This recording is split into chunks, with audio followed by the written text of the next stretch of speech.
Hi everyone, সবাই কেমন আছো? আশা করি সবাই ভালো আছো। আমিও ভালো আছি। আজকে বেবিকে নিয়ে চলে এসেছি ফুচকা খেতে। এটা আমাদের বাড়ির একটু সামনেই, মাঠের পাশে ফুচকা। তো বাসায় ফুচকা খাওয়ার জন্য বায়না করছিল। আর এদিকে দেওয়ালে দেখলাম কি সব লেখা। আমি তোমাদের লেখাটা কিছু দেখানোর চেষ্টা করি। লেখা আছে dream Bangladesh our country our. তারপর হচ্ছে এদিকে আয়নাঘর, ওইদিকে লেখা লাইলাতুল গুজব। তো যাই হোক, বিকালবেলা এসেছি শীতের মধ্যে, তো বেশ ভালোই লাগছিল। তবে মাঠে যাইনি।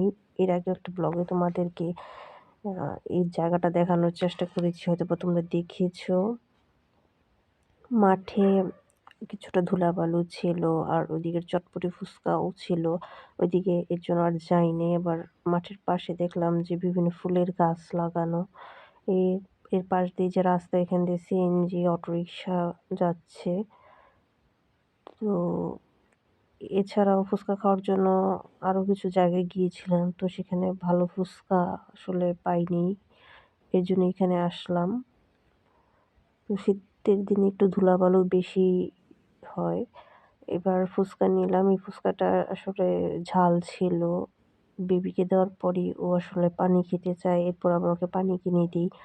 তো এটা যে এতটা ঝাল হবে বুঝতে পারিনি। আসলে আমারই বলা উচিত ছিল যে ঝাল একটু কম দেওয়ার জন্য। এরপরে এটা আবার এত ঝাল ছিল না। এরপর আবার আনাবি একটু বায়না ধরে এই যে বাচ্চা মেয়েটার কাছ থেকে বেলুন নিই।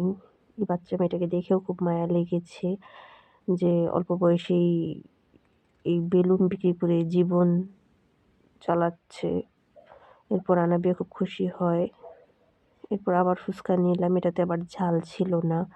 তো ফুচকা খেতে খেতে সন্ধ্যা হয়ে গেল। এরপর এখন বাসায় যাওয়ার পালা। আবার এদিকেও দেখলাম যে লোকটা তার কাজ করছে, অর্থাৎ এখানে চটপটি বা ফুচকা হয়তো বা কিছুটা বানাচ্ছে। সন্ধ্যা হয়ে যাচ্ছে, লাইট জ্বলে গেছে রাস্তায়। এবার আমরা চলে যাব। আজকের ব্লগ ভিডিওটা এই পর্যন্তই। আল্লাহ হাফেজ।